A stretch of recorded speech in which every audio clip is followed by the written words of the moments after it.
자, 교재 이제 346페이지죠? 법정 지상권이 나옵니다.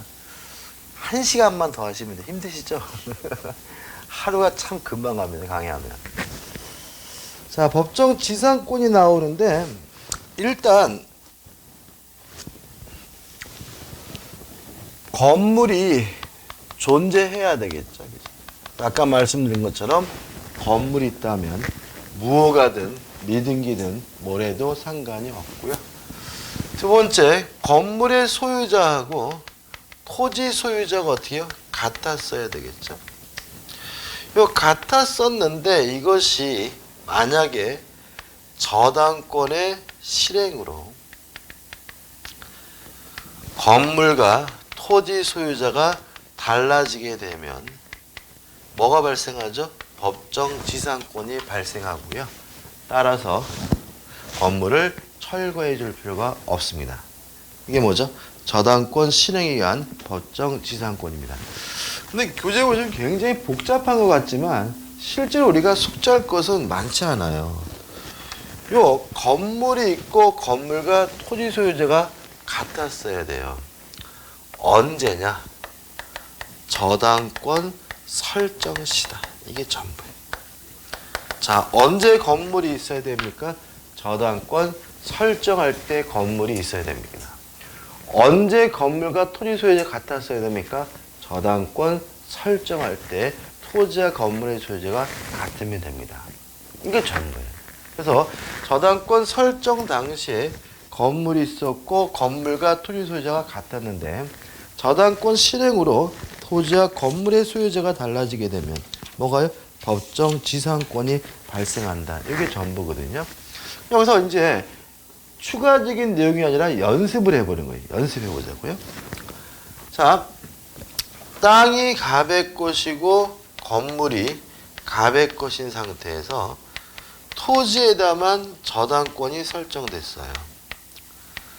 근데 저당권자 돈을 못 받자 토지만 뭐 했냐면 경매를 했고요. 그래서 을이 경락을 받았어요. 그러면 갑은 법정 지상권을 취득하느냐. 저당권 설정 당시에 뭐가 있었죠? 건물이 있었고 건물과 토지 소재가 어떻게 같았으니까 달라지게 되면 뭘 취득하죠? 법정 지상권을 취득하는 거죠. 이 건물이 무허가 건물이든 미등기 건물이든 뭐 할 필요 없어요? 신경 쓸 필요는 없는 거죠. 그렇죠? 그죠? 조금 더 어려집니다. 자, 땅이 갑의 것이고요. 건물이 갑의 것이에요. 이런 상태에서 예를 들어서 토지에만 뭐가 설정이 됐냐면 저당권이 설정이 됐고요. 그리고 나서 갑이 요 땅만 팔았어요. 땅만 팔고 땅만 이전 등기를 해주는 바람에 을이 토지에 대한 소유권을 취득하게 됐고 갑은 여전히 건물의 소유자예요. 그러면 매매할 당시 건물이 있었고 건물과 토지 소유자가 같았는데 달라졌으니까 요 갑은 을에 대해서 뭘 갖게 돼요? 간습법상 법정 지상권을 갖게 되는 거죠. 이해되시죠? 그잖아요. 매매할 당시 뭐가 있었어요? 건물이 있었고 건물과 토지 소유자가 같았는데 토지만 팔림으로써 토지와 건물의 소유자가 달라졌으니까 뭐가 생기죠? 간습법상 법정 지상권이 생기겠죠. 그리고 나서 토지 저당권자가 돈을 못 받았다는 이유로 토지만 경매를 했어요. 그래서 병이 경락을 받았을 때 갑에게 어떤 일이 생기느냐. 첫째, 요 갑이 가지고 있던 관습상의 법정 지상권은 요 경매로 인해서 소멸됩니까? 안 됩니까? 소멸돼요? 안 돼요? 다시 말씀드려야 돼요. 첫째, 모든 저당권은 어떻게 해요? 무조건 소멸한다. 둘째, 용의권의 소멸 여부는 최우선수 저당권과 비교한다. 얘보다 늦죠? 늦잖아요. 그죠? 저당권보다 늦잖아요. 그러다 어떻게 해요? 무조건 소멸한다. 그죠? 그죠? 어려운 거 아니에요, 그죠? 어려운 게 아니라 뭔가 자꾸 선입관을 가지고 법정지상권은 뭔가 센 것 같고 그래서 어려운 것 뿐이에요. 저당권만 늦으면 어떻게 무조건 뭐가 되는 거예요? 소멸이 되는 겁니다. 그 다음에 두 번째, 그러면 기존에 가지고 있던 관습성의 법정지상권은 뭐가 돼요? 소멸되죠. 그러면 요 저당권 실행에 의한 법정지상권을 새롭게 취득할까요? 못할까요? 취득해요? 못해요? 건물이 있었나요? 자, 저당권 설정할 때 뭐가 있어야 돼요? 건물이. 있었나요? 있었죠. 저당권 설정 당시 토지와 건물의 소유가 어때요? 같았어야 돼요. 같았나요? 같았죠. 따라서 어떻게 해요? 새롭게 법정지상권을 취득하게 되는 거죠. 지금 제가 뭘 드리려고 하냐면 저당권 설정할 때 토지와 건물의 소유자가 같으면 돼요. 경매할 때 다르더라도 상관이 없는 거예요. 그래서 뭐가요? 법정지상권이 발생하는 거거든요. 그래서 지금 제가 뭔가 복잡한 거 말씀드렸지만 실제는 뭐예요? 한 가지. 저당권 설정할 때 건물이 있고 건물과 토지 소유자가 어때요? 같았다가 달라지면 뭐가 발생해요? 법정지상권이 발생한다. 이게 전부인 거예요. 그 다음에 교재 판례가 굉장히 많이 나와 있는데 여러분들이 판례라고 해가지고 따로 기억해야 될 것은 두 가지밖에 없어요. 이건 그냥 외우시는 게 좋아요. 이거는 판례라도 두 가지. 첫째, 토지와 건물이 일괄해서 매매된 경우에 이유까지 설명드리면 시간도 많이 걸리고 또 문제도 풀 때 복잡하더라고요. 토지와 건물이 어떻게 해요? 함께 매매된 경우에 이때는 어떠한 경우에도 관습법상 법정지상권도 발생하지 않고요. 저당권 실행에 의한 법정지상권도 발생하지 않는다라고 외우세요. 토지와 건물이 뭐라고요? 함께 팔렸어요. 그러면 중간이 아무리 복잡하더라도 결론은 관습상의 법정지상권도 뭐 하잖아요? 발생하지 않고요. 저당권 실행에 의한 법정지상권도 뭐 하지 않습니까? 발생하지 않는다. 이게 뭐죠? 결론이에요. 두 번째 판례는 토지와 건물에 공동 저당이 설정이 됐어요. 공정 저당이 설정된 후에 건물이 철거되고 신축된 경우에는 법정지상권 발생하지 않는다라고 또 하나 두 가지 기억하시면 돼요. 원래는요, 지상권은 토지 사용권이기 때문에 건물이 철거되더라도 지상권 성립하고 발생을 해요. 이게 원칙이에요. 다만 토지와 건물에 뭐가요? 공동 저당이 설정되고 나서 건물이 철거되고 신축된 경우에는 뭐가 발생하지 않습니까? 법정지상권이 발생하지 않습니다. 두 가지는 외우자고 얘기죠. 자, 토지와 건물이 어떻게 해요? 일괄해서 매매가 됐어요. 법정지상권 발생하지 않습니다. 토지와 건물에 뭐가요? 공동 저당이 설정됐어요. 그러면 뭐가요? 법정지상권 발생하지 않는다라고 이건 외우시는 게 오히려 문제 풀 때 빠르게 풀더라고요. 그죠? 두 가지만 따로 암기하시면 됩니다. 끝입니다. 교재 이 349페이지 오시면 대표 예제가 나와요. 풀어볼게요. 기본적 문제. 다음 중 갑 건물의 철거를 거절할 수 없는 경우는 그러면 여기서 뭘 찾으란 얘기냐면 법정지상권이 발생하지 않는 경우를 찾으라는 얘기죠. 그죠? 건물 철거를 거절할 수 없는 경우. 철거해야 된다는 얘기죠. 그죠? 그러면 뭘 찾으라고요? 법정지상권이 발생하지 않는 경우를 찾으면 돼요. 1번. 갑소유 토지 위에 저당권이 설정된 후 갑이 건물을 축조했어요. 그러면 저당권 설정 당시 건물이 있어요? 없어요? 다시 읽어봐요. 갑소유 토지 위에 저당권이 설정된 후 갑이 건물을 축조했어요. 저당권 설정 당시 건물이 있었어요? 없었어요? 없었죠. 그럼 어떻게 해요? 법정지상권 성립되지 않아요. 답은 뭐죠? 1번인 거잖아요. 그죠? 그러니까 어렵게 생각하면 한도 끝도 어려운 거예요. 답은 뭐죠? 1번입니다. 끝났죠? 2번. 을소의 토지와 그 지상 건물 중 건물에 설정된 저당권 실행되어 갑이 건물을 경락받았어요. 그러면 저당권 설정 당시 건물이 있었고 건물과 토지 소유자 모두 뭐예요?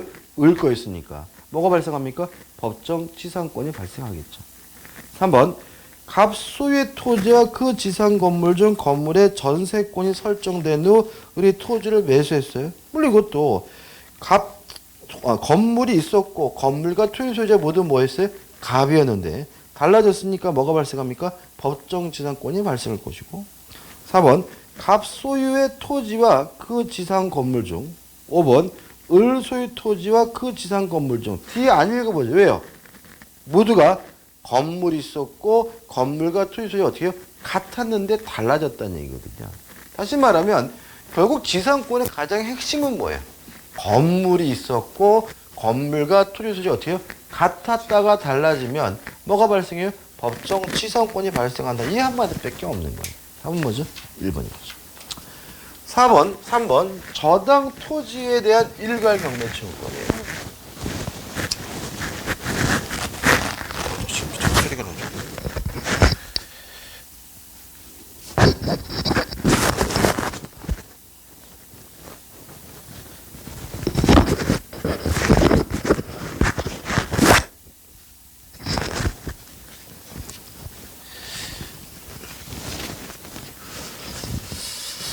자, 한번 생각해보자.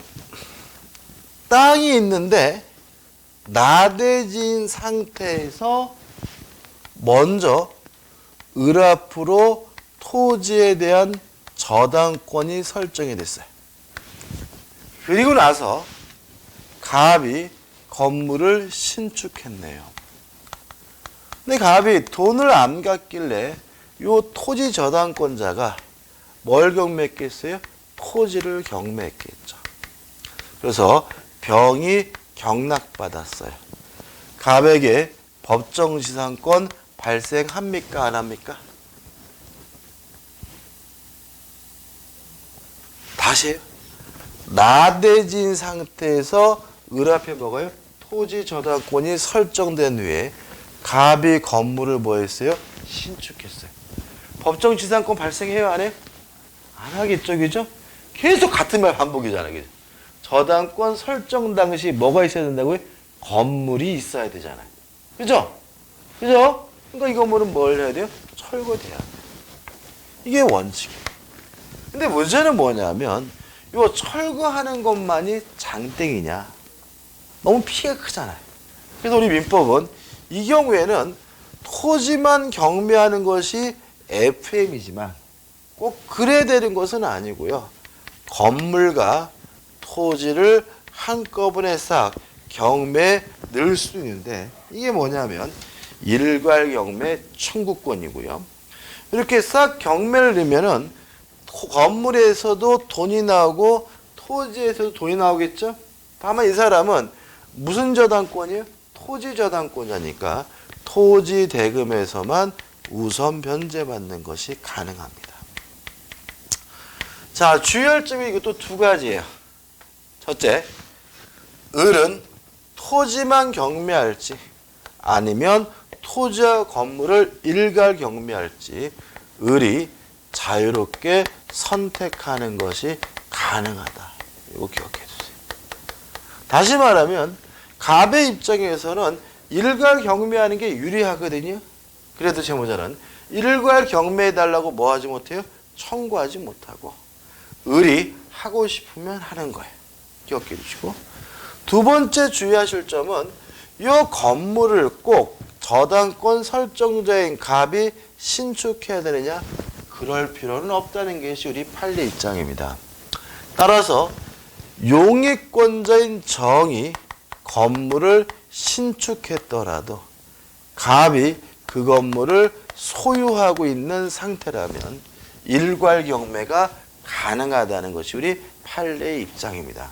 다시 말하면 건물을 꼭 저당권 설정자가 신축해야 되는 건 아니고요. 저당권 설정자가 뭐만 하고 있으면요? 소유만 하고 있다면 일괄경매가 가능하다는 것이 우리 판례의 입장이에요. 끝이에요. 교재 보시면 의 나와 있고 취지 나와 있고 요건 나와 있고 판례는 결국 뭐냐면 두 가지입니다. 자유롭게 선택할 수가 있고 저당권 설정자가 신축한 건물이 아니더라도 소유하고 있다면 일괄경매가 가능하다는 두 가지 판례고요. 효과는 뭐에 대해서만요? 토지 대금에 대해서만 우선 변제 받을 수 있고 건물 대금에 대해서는 우선 변제 받지 못한다는 얘기입니다. 자, 그러면 이제 문제 풀어보면 되겠죠. 대표해서 채무자들은 자기 소유 나대지 위에 채권자 갑을 위하여 저당권을 설정한 후 그 지상의 건물을 신축하여 등기까지 마쳤으나 채무 불이행으로 갑으로부터 강제 집행이 받게 이르렀다. 이 경우에 대한 설명 중 옳지 않은 것은 제가 말씀드린 것에 달라진 게 있죠. 지금 갑과 을이 뭐 하고 있어요? 뒤바뀌어 있네, 그죠? 채무자가 누굽니까? 을. 요거만 달라진 게 그죠? 그럼 보자고. 1번. 갑은 토지의 경매 대금만으로 충분한 변제를 받을 수 있더라도 그 지상 건물까지 일괄경매를 신청할 수 있다. 맞아요. 다시 말하면 토지만 경매할지 일괄경매할지 누구 마음이야? 채권자인 갑의 마음인 거죠. 2번. 갑은 일괄경매를 신청할 수도 있고 토지만의 경매를 신청할 수도 있다. 맞죠. 3번. 일괄경매의 경우에도 갑의 우선 변제권은 건물의 경매 대가에는 인정되지 않는다. 맞죠. 뭐에 대해서만요? 토지 대금에서만 우선 변제 받는 것이 가능한 거죠. 4번. 을로부터 위 나대지의 소유권을 양도받거나 용익권을 설정받은 제3자 병이 건물을 신축하여 소유하고 있어요. 자, 일괄 경매가 인정되려면 저당권 설정자의 늘이 건물을 뭐하고 있어야 돼요? 소유하고 있어야 되죠. 따라서 병이 건물을 소유하고 있다면 일괄경매는 할 수가 없기 때문에 갑의 일괄경매권은 인정된다. X가 되는 거죠. 답은 뭐죠? 4번이죠. 5번. 경매 결과 토지 소유자와 건물의 소유자가 달라졌어요. 그래도 뭐가 발생하잖아요? 법정 지상권이 발생하지는 않는 경우니까 토지의 경락이는 특단의 사정이 없는 한 그 건물 소유자에게 그 건물의 철거를 요구할 수 있다는 지문도 뭐죠? 맞는 지문이죠. 간단한 문제이긴 하지만 일괄경매가는 모든 내용을 다 두고 있는 거죠. 그 다음 이제 제3취득자의 보호가 나오는데 여기서 이 제3취득자는 뭐냐면요. 저당권이 설정된 후에 권리를 취득한 사람을 제3취득자라고 해요. 일단 이 사람들은 저당권보다 늦기 때문에 경매가 이루어지게 되면 무조건 소멸돼야 되고요. 따라서 보호할 필요가 있는 거죠. 1번. 제3취득자의 변제와 저당권 소멸 충권. 제3취득자는 채무를 변제하고 저당권의 말소를 청구할 수가 있습니다. 이건 아까 했어요. 자, 우리 아까 주택임대차 보호법 얘기하면서 500만 원의 저당권 설정된 아파트를 임대한 사람은 저당권자에게 뭐 할 수 있었어요? 돈을 갚을 수가 있었죠. 그 얘기. 4번. 경매인 경락받는 것도 가능하고요. 비용 상환 청구권, 필요비 유익비에 대해서 우선 상환 받을 수가 있습니다. 끝이 얘기죠. 정리해보면 저당권이 설정된 후에 권리를 취득한 사람 우리가 뭐라 그래요? 제3취득자라고 하는데 첫째, 채무를 스스로 뭐 할 수 있어요? 변제할 수가 있고요. 둘째, 스스로 경락받을 수 있고 필요비나 유익비를 지출한 경우에는 우선 상환받을 수 있다는 것만 간단하게 기억하면 되겠죠. 그다음 넘겨보시면 대표 예제가 나와요. 타인의 채무를 담보하기 위하여 저당권을 설정한 부동산의 소유자로부터 소유권을 양수한 제3자의 지. 이 사람이 누구죠? 제3취득자죠. 옳은 것은. 1번. 저당 부동산의 경매 절차에서 경매인이 될 수 없다. X. 경매인 될 수 있습니다. 경납받을 수 있죠. 이 매자가 팔매자가 아니라 살매자입니다. 경납받을 수 있다는 얘기예요. 2번 채무자의 의사에 반해서는 저당 채무를 변제할 수 없다. X. 채무 변제할 수가 있죠. 3번 채권의 변제에 상관없이 저당 채무를 변제하여 저당권의 소멸을 청구할 수 있다. X. 아무리 돈을 갚을 수 있다 하더라도 변제기가 도래한 채무에 대해서만 변제할 수가 있습니다. 4번 저당 채무를 변제한 때에는 보증 채무 관한 규정에 의하여 채무자에 대한 구상권이 있다. 맞죠? 아까 예를 들어가지고 500만 원 갚았어요. 그죠? 갚으면 그거 무조건 500만 원 손해요? 아니죠. 그 500만 원 집주인 빚을 대신 갚은 거니까 집주인에게 500만 원을 달라고 뭐 할 수 있는 거예요? 구상할 수가 있는 거죠. 그래서 옳은 것은 뭐죠? 4번이죠. 5번 저당 부동산의 개량을 위하여 유익비를 지출한 경우는 저당 부동산의 경매 대가에서 그 비용의 우선 상환을 받을 수 없다. X예요. 필요비 유익비에 대해서 우선 상환 받을 수가 있습니다. 답은 뭐죠? 4번이죠. 4번 저당권 침해에 대한 구제가 나오죠. 일단 우측에 보시면 구제 방법. 저당권도 물권이기 때문에 뭐가 인정이 됩니까? 물권적 청구권이 인정이 돼요.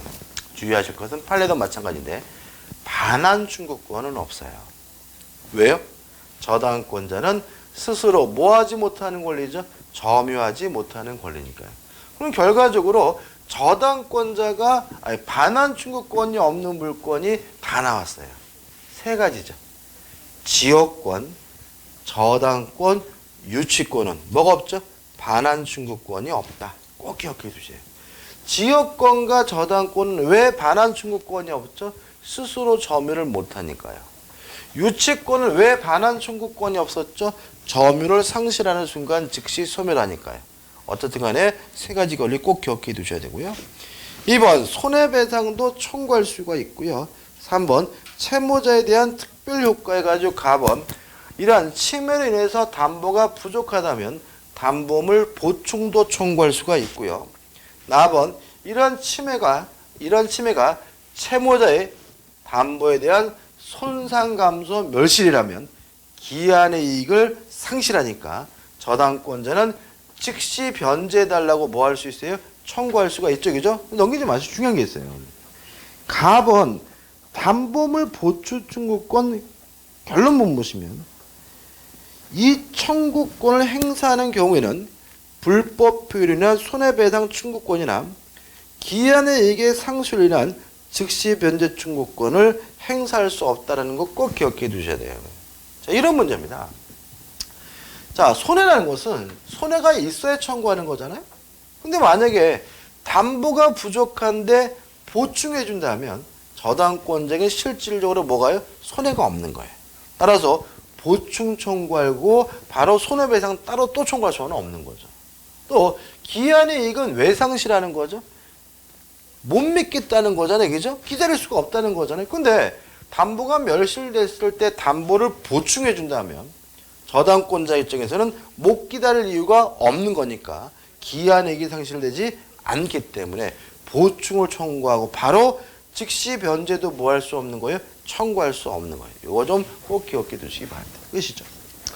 일단 넘겨보시면 저당권의 처분과 제한이 나오는데 특별한 건 없습니다. 그냥 교재 보시면 복잡한 게 나와 있는데 별거 없고요. 그냥 우리는 저당권과 피담보 채권은 부정성, 수반성이 있죠. 따라서 저당권만 따로 분리해서 뭐 할 수 없어요? 처분할 수가 없고요. 채권이 이전되면 저당권도 뭐죠? 수반하게 된다는 정도만 기억하시면 되고 교재 제가 입질 문제도 적어놨는데 한 번도 나온 적은 없는 거니까 좀 신경 쓰지 않으셔도 됩니다. 이십니다. 자, 이제 우측 하단에 보시면 이제 중요한 게 나오고 있죠. 특수 저당권에서 근저당이 나오고 있습니다.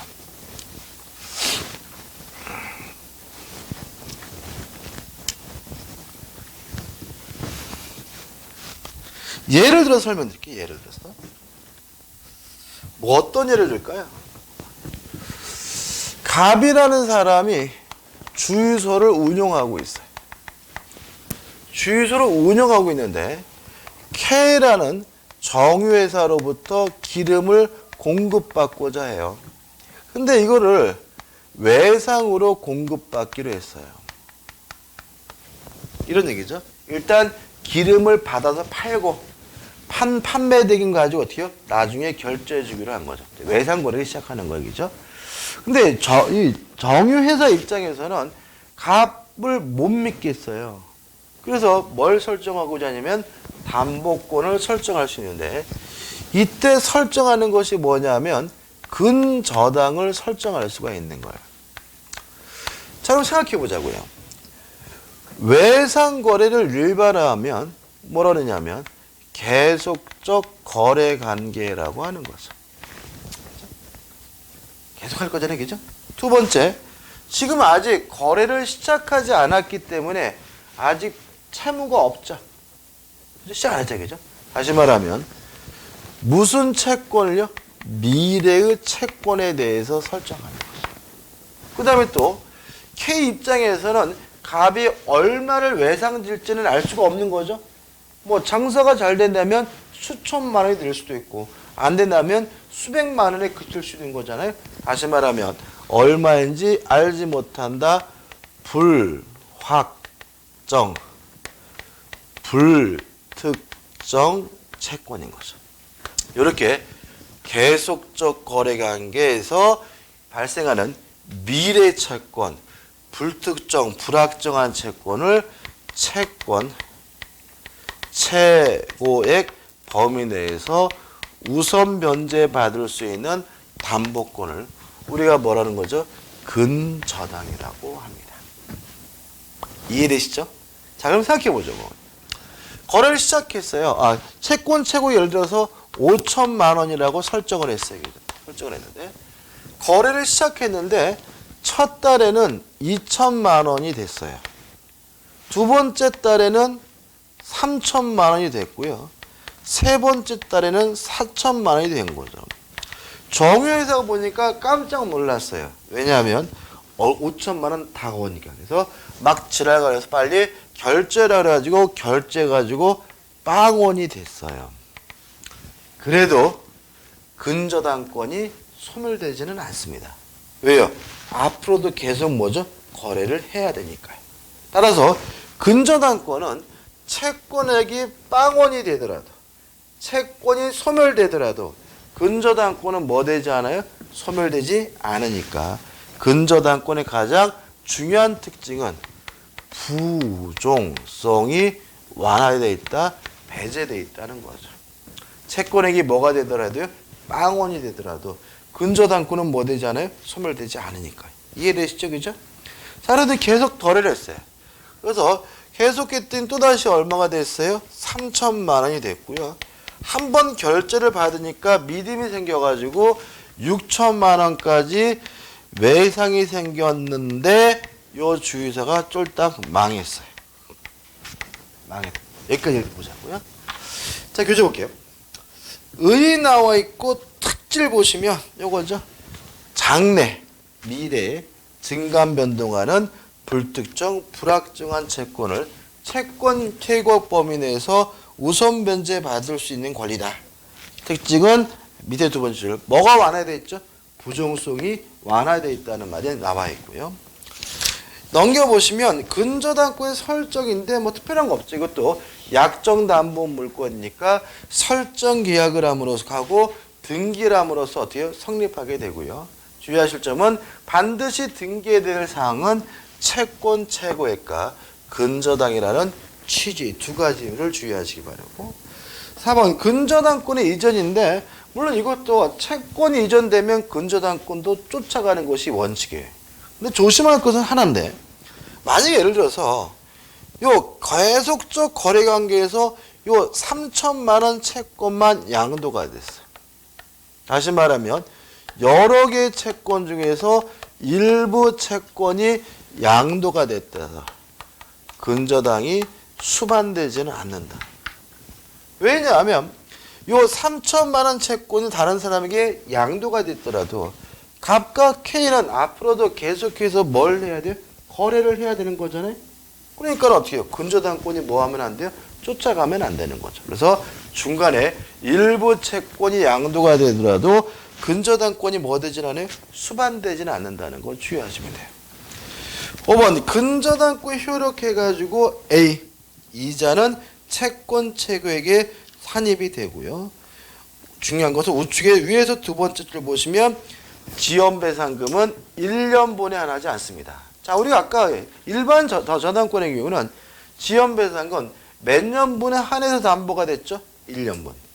근저당권은 이 채권 최고액 범위 내라면 굳이 1년분에 한정하지 않음을 주의하시기 바라고요. B번 실행비용은 채권 최고액 포함되지 않습니다. 별도로 계산해요. 왜 그러냐면 생각해보세요. 지금 망해가지고 채권액이 얼마나 확정됐어요? 6천만 원.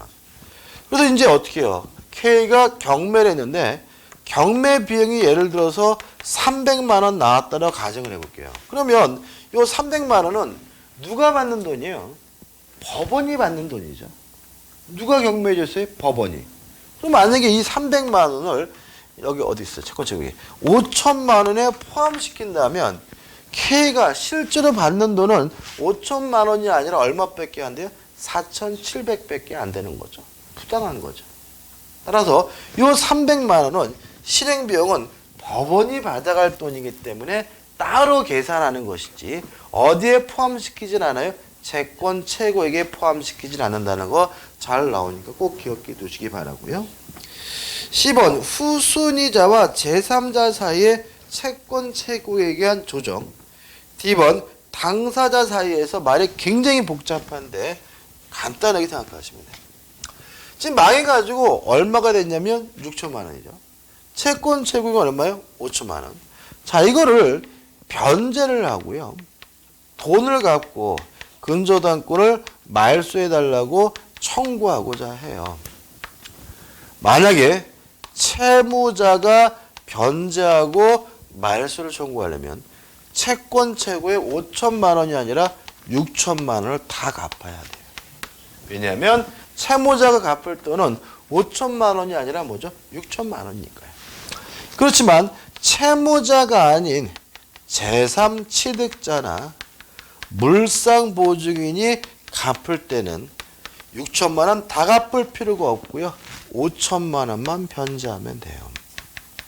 왜냐하면 이 사람의 채권 최고액이 5천만 원이라는 말은 경매해봤자 5천만 원까지 뭐 받을 수 있어요? 우선 변제 받을 수 있다는 얘기거든요. 따라서 채무자가 아닌 제3취득자나 물상보증인은 우선 변제 받을 수 있는 얼마까지만 갚으면 돼요? 5천만 원만 갚으면 말소를 청구할 수가 있는 거죠. 이거 별거 아니지만 은근히 잘 나오고요. 판례는 굳이 안 읽어보셔도 됩니다. 그 다음에 넘겨보시면 담보되는 채권의 확정에서 1, 2, 3이 나왔는데 이겁니다. 망하면 계속적 거래관계가 종료가 되면 채권액이 뭐가 돼요? 확정이 되고요.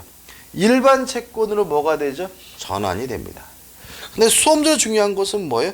4번이에요.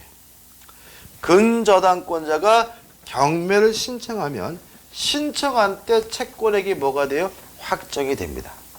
문제는 선순위 근저당권자의 채권액의 확정 시기는 경매 신청 시기 아니라 경락인이 경락대금을 완납한 때 확정됨을 주의하시기 바랍니다. 이게 무슨 말이냐면 이런 얘기죠. 1순위가 갑이라는 사람 앞으로 근저당이 설정되어 있고요. 2순위가 을 앞으로 뭐예요? 근저당이. 근데 을이 경매를 신청했어요. 그러면 얘는 신청할 때 채권액이 뭐죠? 확정돼야 되겠죠? 근데 문제는 얘도 채권액이 확정돼야 되거든요. 왜요? 경매가 되면 모든 저당권은 무조건 뭐가 돼야 돼요? 소멸이 돼야 되니까요. 다만 이 사람은 자기가 원해서 확정되는 것이 아니라 얘가 하는 바람에 확정돼야 되니까 보호하기 위해서 그 시점을 최대한 뭐에 늦춰주는 거예요. 그래서 선순위 근저당권자의 채권액 확정 시기는 경매 신청 시기 아니라 경락인이 경락대금을 완납했다는 거 주의하시면 되겠죠. 그 다음에 이제 4번 나와 있고 6번 여기 보시기 말고 마지막에 뭐가 나오냐면 포괄 근저당이라는 말이 나와요. 자, 여기서 이제 의문이 생깁니다. 우리가 은행 가면요, 대출 받으면 무조건 뭘 설정하냐면 근저당을 설정해요. 일반 저당은 안 쓰여요.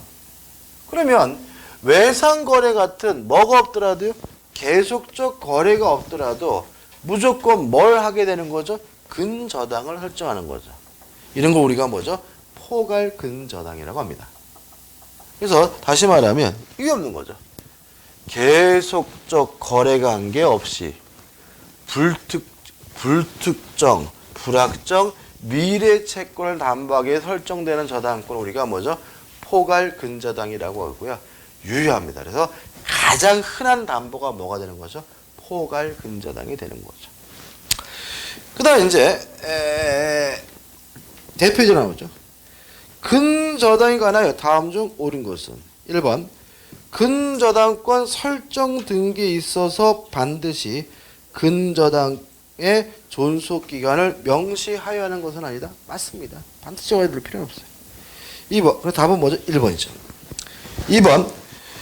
근저당으로 담볼 채권의 최고액을 설정 계약 당사자들이 약정하여야 하나 반드시 등기하여야 하는 것은 아니다. X. 설정 최고액은 반드시 등기해야 돼요. 3번. 결산기에 확정된 채권액이 최고액을 초과하고 있더라도 설정자인 채무자는 최고액만을 변제하고 근저당권 설정 등의 말소를 청구할 수 있다. X. 누군요? 채무자는 실제 채무액 전액을 납부하지만 말소해달라고 청구할 수가 있어요. 4번. 저당 부동산의 제3취득자는 최고액만을 변제하고 근저당권 소멸을 청구할 수 없다. X죠. 제3취득자나 물상보증인은 어느 범위 내에서만요? 채권 최고액 범위 내에서만 갚으면 되죠. 5번. 피담보 채권인 잔존을 한 기본계약의 해제. 기본계약이 해지됐다는 말은 계속적 거래관계가 끝났다는 거거든요. 그럼 채권액이 뭐가 돼야 돼요? 확정이 돼야 되는 거니까 근저당권 여기는 아무런 변동이 생기지 않는다는 지문은 뭐죠? X가 되는 거죠. 자, 넘겨보시면 이제 오늘의 마지막이고 물권법의 마지막이 나오죠. 그죠? 공동저당이 나옵니다. 참 공동저당이 좀 그지 같은데. 일단 공동저당은 우리 민법의 유일한 계산 문제입니다. 유일한 계산. 계산 문제이기 때문에 안 나오면 좀 좋을 텐데 나올 가능성도 있어요. 그러니까 문제가 작년에 안 나왔고요. 재작년에 안 나왔어요. 그래서 이게 지금 이제 3년째잖아요. 그죠? 이번에 안 나오면 또 3년째 안 나오기 때문에 너무 안 나오는 거니까 이게 또 낼 가능성도 있거든요. 그래서 근데 이제 주의하실 것이 계산 문제는 꼭 마지막에 푸시는 거예요. 학교론도 마찬가지. 왜 그러냐면 출제하는 사람은 주어진 시간 내에 충분히 풀 수 있다고 내는 거잖아요. 근데 문제 계산 문제 특징이 뭐냐면 계산을 했는데 딱 떨어지면 진짜 원하는 대로 1분 내로 끝나는데 안 떨어지면 또 계산하잖아요. 또 계산하고 또 계산하고 그러다가 시간을 잡아먹어가지고 그 계산 문제 때문에 마지막에 7, 8문제를 풀지도 못하고 찍는 일이 발생할 수가 있어요. 그래서 반드시 계산 문제는 다 풀고 나서 어떻게 마지막에 푸는 거예요. 특히 민법상 공동저당은 틀려도 돼요. 한 문제 정도 틀려주는 거는, 그죠? 97.5점을 맞아주는 거는 출제자에 대한 뭐예요? 예외예요. 그러니까 이거를 너무 꼭 풀겠다고 하지 마시고 다 풀었는데 시간이 남는다. 그럼 그때 한번 도전해 보시고 시간 없으면 그냥 찍으시면 됩니다. 그죠? 근데 계산 문제이긴 하지만 이게 어려운 계산은 아니에요. 근데 문제는 이제 문제 자체가 복잡하기 때문에 좀 까다로울 수가 있어서 그럴 뿐이죠. 그래서 이거를 이제 교재도 한번 읽어보시는데 정리를 할 수밖에 없어요. 이게 좀 까다롭게 느껴질 수 있고 복잡할 거기 때문에 핵심적인 것만 좀 정리하도록 할게요. 일단 의의는 뭐냐면 한 개의 채권을 담보하기 위해 설정된 여러 개의 저당권을 우리가 뭐죠? 공동저당이라고 해요. 이 의의입니다. 그죠? 자, 정리해봅니다. 일단 기억하는 연습은 좀 하고 나서 할게요. 첫째, 원칙인데 채권자는 동시 배당을 할 것인지 또는 이시 배당을 선택할 것인지 자유롭게 선택할 수가 있다. 이게 첫 번째 기능이에요. 다시 말하면 모든 저당 목적물을 한꺼번에 경매해가지고 동시에 배당할 것인지 아니면 따로따로 경매해가지고 따로 배당할 것인지 누구 마음이요? 채권자 마음인 거예요. 첫 번째 계약사기죠. 자, 두 번째 이제 동시 배당이에요. 채권자가 동시 배당을 선택했다는 얘기겠죠. 동시 배당을 선택하게 되면 원칙 가액의 비율에 따라서 분담액이 결정이 됩니다. 이게 원칙이에요. 근데 항상 그러느냐? 아닙니다. 예외인데 두 번째 물상 보증인 소유물이 존재하는 경우에는 가액의 비율에 따라서 분담액이 결정되질 않아요.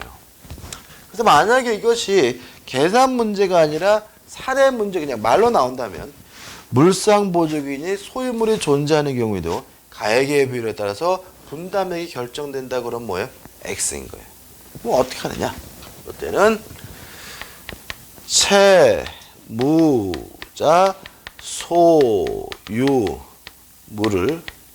선배당을 실시하고 잔액이 존재하는 경우 돈이 모자른 경우에만 물상 보증인 소유물에 대해서 배당을 하게 됩니다. 알죠? 그 다음 이제 세 번째 목나물 밖에 없어가지고 세 번째 이시배당입니다. 자, 공동저당권자가 이시배당을 선택을 했어요. 첫째, 전액을 배당받습니다. 전액을 배당받게 됩니다. 뭐 하면요? 이시배당하면. 자, 이시배당하면 전액을 배당받기 때문에 어떤 일이 생기냐면 후순위 관리자, 특히 후순위 저당권자가 피해를 봅니다. 그래서 후순위 저당권자는 선순위 공동 저당권자의 권리를 대위 행사하게 됩니다. 지금 무슨 소리인지 모르시겠죠? 대위 행사할 수 있습니다. 그죠? 마지막으로 단 대위 목적물이 대위 대상이 되겠죠? 대위 목적물이 대위 대상이 물상 보증인 소유인 경우에는 대위할 수가 없습니다.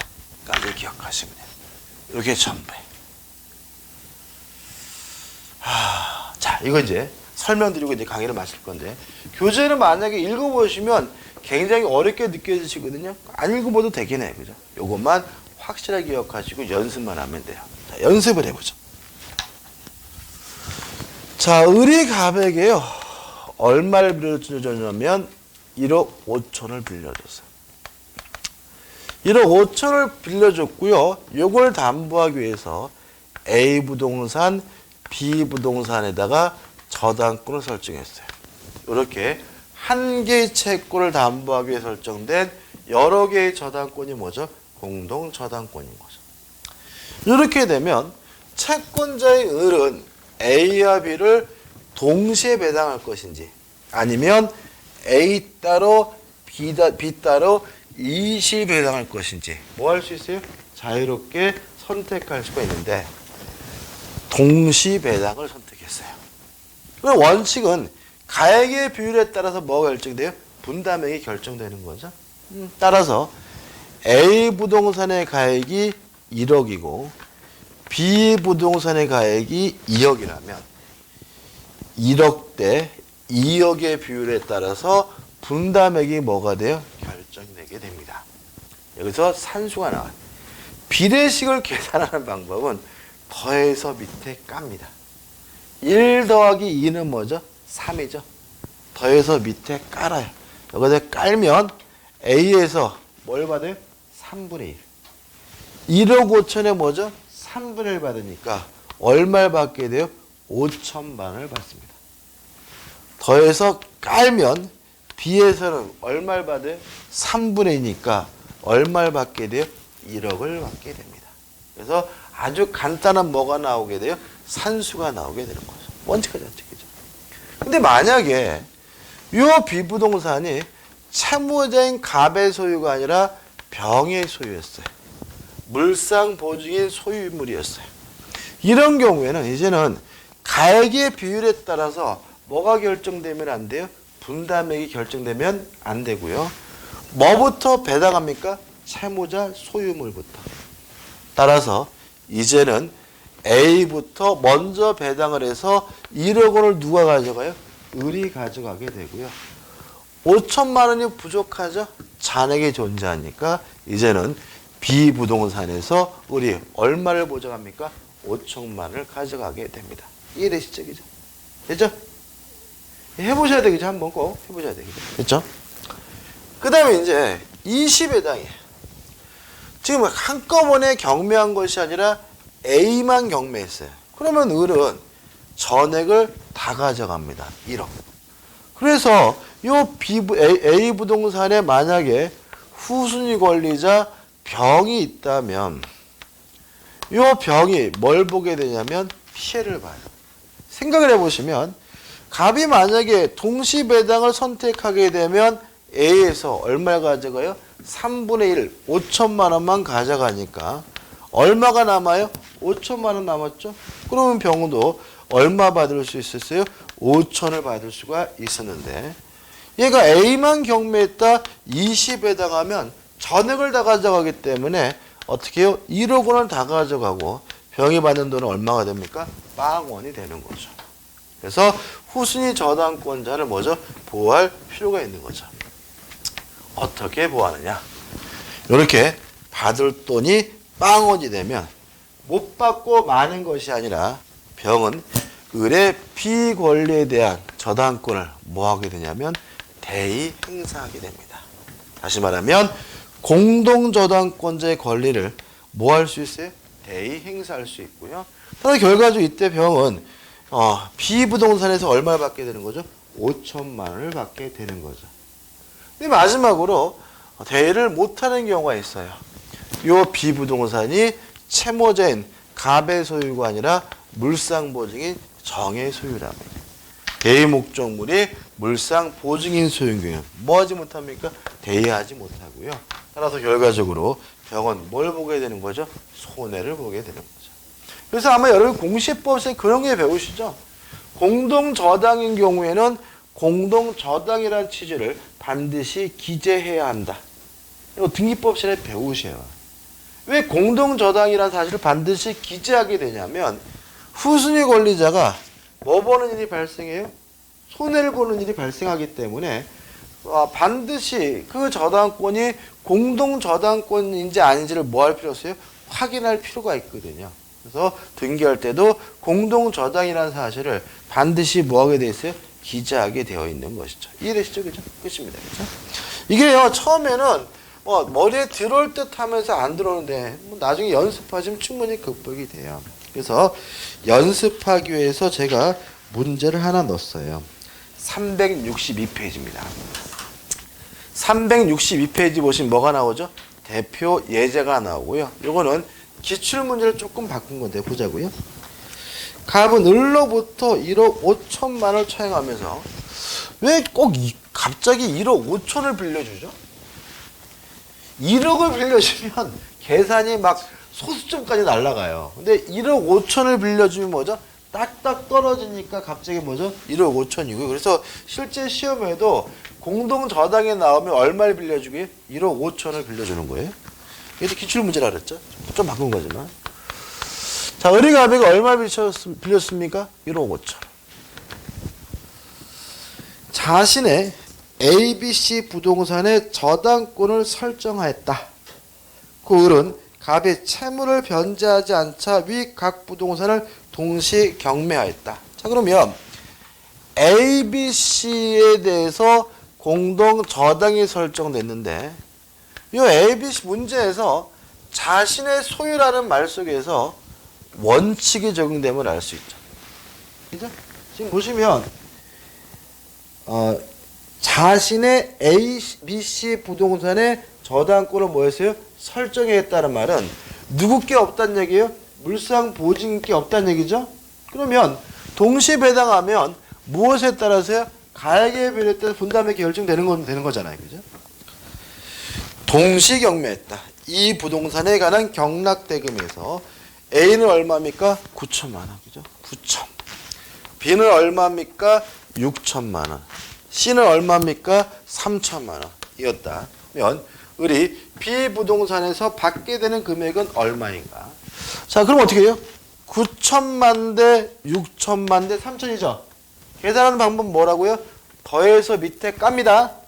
9 더하기 6 더하기 3은 몇이에요? 18. 그래서 어떻게 해요? A에서 18분의 9. B에서 뭐죠? 18분의 6. C에서 어떻게 해요? 18분의 3인 거죠? B잖아요. 그죠? 얘 물어보잖아요. 약분은 어떻게 해요? 3, 6, 18이니까 뭐죠? 3분의 1이죠. 1억 5천에 3분의 1이면 얼마가 돼요? 5천만 원이니까 답은 뭐가 되는 거죠? 3번이 되는 거죠. 이해되시죠? 그죠? 다른 것도 계산해 볼까요? 18분의 9를 약분하면 어떻게 해요? 2, 9, 18이니까 2분의 1이죠? 그러니까 1억 5천에 2분의 1이 얼마예요? 7,500만 원. 그 다음에 18분의 3을 약분하면 어떻게 해요? 3, 6, 18이니까 6분의 1이죠? 1억 5천에 6분의 1이 얼마예요? 2,500만 원. 이렇게 되는 거죠. 그죠? 맞나요? 맞죠? 그죠? 2,500이죠? 그래서 이렇게 한번 계산하니까 한 번만 딱 해보시면 이게 뭐 어려운 수학도 아니고 뭐예요? 산수기 때문에 한 번만 딱 계산해가지고 아 이게 이익이구나 라고 캐치만 하시면 잊어버릴 것도 아니고요. 또 우리는 이 뭐죠? 딱딱 떨어져야 되잖아요. 그죠? 뭐 5,590 이렇게 막 소점 나가면 안 되기 때문에 이 사례도 다양할 수가 없기 때문에 정확하게 한 번만 연습해 보시기 바랍니다. 자, 오늘 강의 여기서 마치고요. 그 며칠이라 했죠? 3월 13일이죠. 다다음 주 일요일입니다. 그죠? 다다음 주 일요일날 제가 오전 10시부터 시작해가지고 계약법하고 민사특별법을 마지막으로 정리해드리고 할게요. 자, 오늘 수고 많으셨습니다. 감사합니다.